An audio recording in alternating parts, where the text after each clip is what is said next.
Have you ever wondered if death is really the end? Or if our souls carry on, reborn into new bodies with fragments of old memories? Today, we're diving into some of the most well-documented cases of reincarnation, drawn from the groundbreaking work of Dr. Ian Stevenson, a psychiatrist who spent over 40 years investigating thousands of children's claims of past lives. These aren't just spooky stories, they're backed by meticulous research, interviews, and verifications.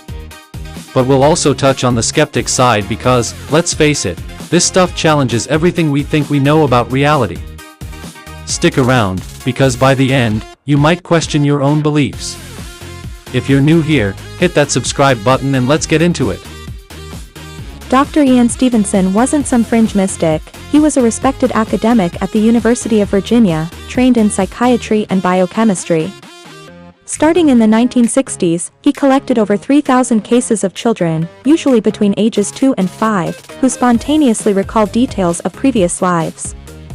These kids often described violent deaths, named family members, and even recognized places they'd never visited. Stevenson traveled the world, interviewing families, cross-checking facts with records like autopsies and police reports, and documenting everything in books like 20 Cases Suggestive of Reincarnation. He didn't claim proof, but argued these cases suggest something beyond coincidence or imagination. Let's start with one of his earliest and most compelling cases, Imad Elawar from Lebanon. In 1964, when Imad was just a toddler, he started babbling about a past life in the nearby village of Kribi, 15 miles away, but worlds apart culturally with no family connections. He claimed to be Ibrahim Bahamzi, a man who died of tuberculosis at 25 after being bedridden.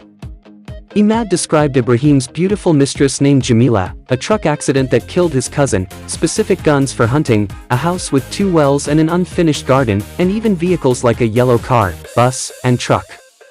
He repeated Ibrahim's dying words and expressed joy at being able to walk again. Imad's dad thought it was nonsense and scolded him, but a Kribi visitor sparked recognition.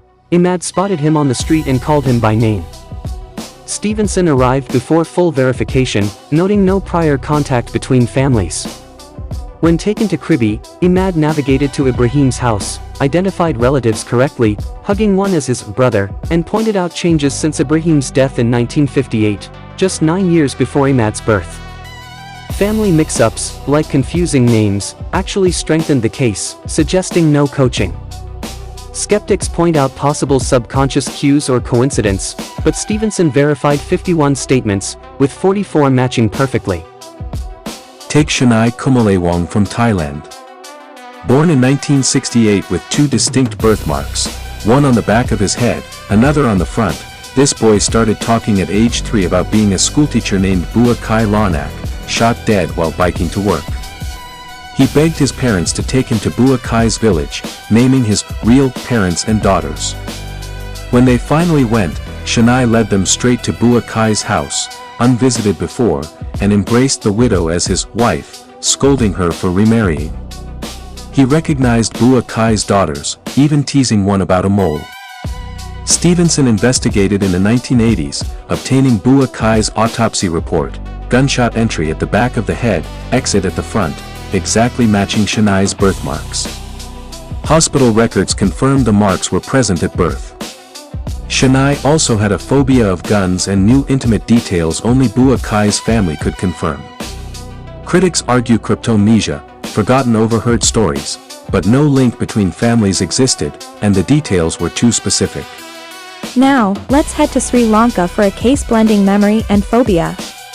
A girl Stevenson studied screamed as a newborn whenever near a bath or bus. By age 6, she resisted baths so fiercely that 3 adults had to hold her down. She also panicked around buses. When she started speaking clearly, she described a previous life where she drowned after falling into floodwaters while crossing a road to avoid an oncoming bus. Stevenson verified her statements against a real drowning victim from a nearby area, with details like the victim's name, family, and the exact incident matching local records. In his analysis of 387 cases, 36% showed such phobias tied to the remembered death, far beyond chance. Skeptics suggest parental influence or cultural storytelling, but these phobias often appeared before any memories were shared. Perhaps the eeriest are the Burmese children who acted like Japanese soldiers from World War II. In Myanmar, formerly Burma, where locals despised Japanese occupiers, Stevenson found kids displaying un-Burmese traits, craving raw fish and sweet foods, wearing trousers instead of longis, being industrious yet cruel, and even having fairer skin or slanted eyes. One girl refused Burmese clothes, slapped faces, a Japanese gesture, and recalled dying as a soldier bombed in Burma. These behaviors clashed with local norms, and families had no Japanese ties. Stevenson noted short intervals between death and rebirth, often under 9 years, and cultural mismatches ruling out genetics or environment. Of course, not everyone's convinced. Skeptics argue these cases cluster in reincarnation-believing cultures like India or Asia, suggesting cultural bias or suggestion. They point to possible fraud, self-deception, or cryptomnesia, memories from forgotten sources like TV or overheard talks. Science demands lab-replicable evidence, and reincarnation isn't testable that way. Stevenson addressed this by focusing on cases with no family contact, pre-verified statements, and physical matches, but mainstream academia often dismisses it as anecdotal. Yet, his successor, Dr. Jim Tucker, continues the work with modern cases, including American ones, using even stricter methods. What if these aren't hoaxes or hallucinations, but glimpses of consciousness surviving death? Let's talk about some cases in my own country, India. India has a rich cultural and religious tradition that embraces the concept of reincarnation, or punarjanma, rooted in Hinduism, Buddhism, and Jainism. This belief posits that the soul transmigrates across lives until achieving moksha, or liberation. While anecdotal stories abound, several cases have been rigorously documented by researchers, notably psychiatrist Ian Stevenson from the University of Virginia, who investigated over 2,500 claims worldwide, with many from India.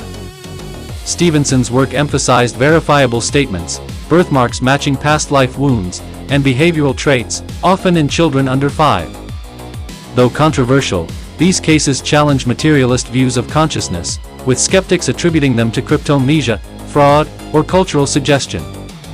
Below, I outlined some of the most well-documented Indian cases, drawing from investigations spanning the 20th century. One of the earliest and most famous is that of Shanti Devi, born on December 11, 1926, in Delhi. At age 4, she began speaking of a past life as Lugdi Devi, a woman from Mathura, 145 kilometers away, who died in childbirth in 1925. Shanti described Lugdi's home, husband Kedar Nath Chaube, a cloth merchant, and son Navneet Lal. She spoke in the Mathura dialect, refused non-vegetarian food, and recounted intimate details like hiding 150 rupees in her house. Her school principal contacted Kedar Nath, who visited Delhi in 1935 with his cousin posing as his brother. Shanti immediately recognized him, wept upon seeing her son, and revealed private facts, convincing Kedar Nath. The case exploded in media attention, prompting Mahatma Gandhi to appoint a 15-member committee of lawyers, politicians, and journalists.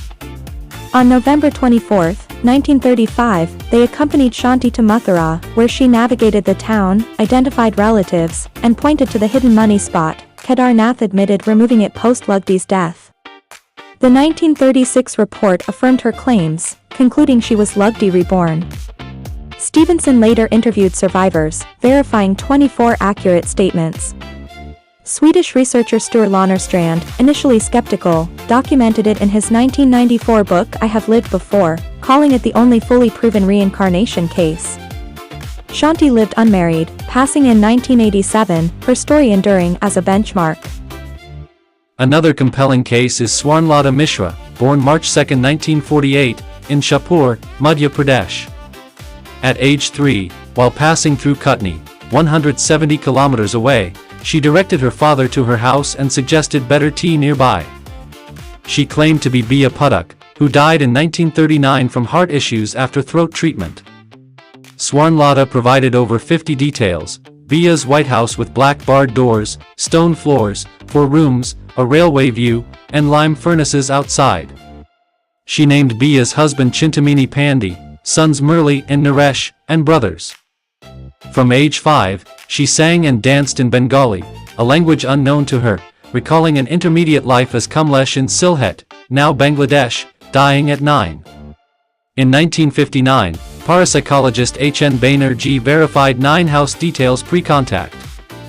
During family meetings, Swarnlata recognized 20-plus relatives, revealed a secret about Pandey taking 1,200 rupees from Bia's box, and corrected deceptions, e.g., identifying true brothers.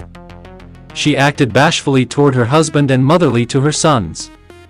Stevenson, in 20 cases suggestive of reincarnation, 1966, confirmed the memories persisted into adulthood. Linguistics professor P. Pal identified the songs as Tagore poems in recitative xenoglossy. Swarnlata married, became a botany lecturer, and maintained ties with the Puddocks via rocky rituals until her later years. Tidhu Singh Toran, born December 1983 in Bad Village near Agra, offers a dramatic example involving violent death.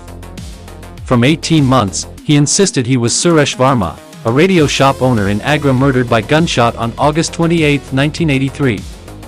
Tidhu described the attack. 2 men shot him in his car, with the bullet entering his right temple. He named his shop Suresh Radio, wife Uma, and children.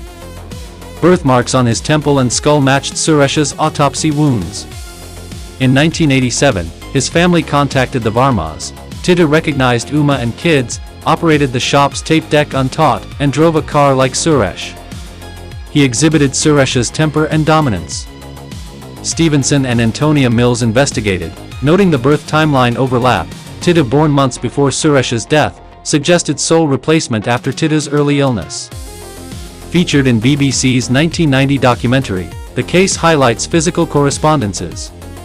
Tidhu, now a yoga professor at Banaras Hindu University, retains memories. A unique possession-like case is Shiva Tripathi and Sumitra Singh.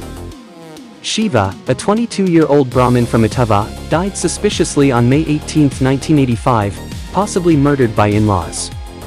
2 months later, Sumitra, a 17-year-old Thakur from Sharifpura, 100 kilometers away, died briefly during a trance, reviving as Shiva. She rejected her family, demanded Shiva's children, and revealed 19 private details, nicknames, possessions, and murder, hit with a brick, body on tracks. Sumitra recognized 23 relatives, shifted to Brahmin habits, and gained literacy. Stevenson and Satwant Pusricha interviewed 53 witnesses in 1985-87, ruling out fraud or prior contact. Sumitra lived as Shiva until 1998, describing an afterlife intermission. These cases, among Stevenson's 1,300 from India, feature young children with spontaneous, verifiable memories fading by age 7. Birthmarks in 35% match past wounds, and behaviors align across lives. Critics cite cultural bias or coaching, but investigators like Stevenson emphasized controls against fraud. While not proof, they suggest consciousness survival, prompting ongoing debate in parapsychology. Whether you're a believer, skeptic, or somewhere in between, these stories challenge us to think bigger. What's your take? Drop a comment below. Have you experienced anything like this? Like and share if you want more mind-bending content. Thanks for watching, and remember, maybe life's not just one shot. See you next time.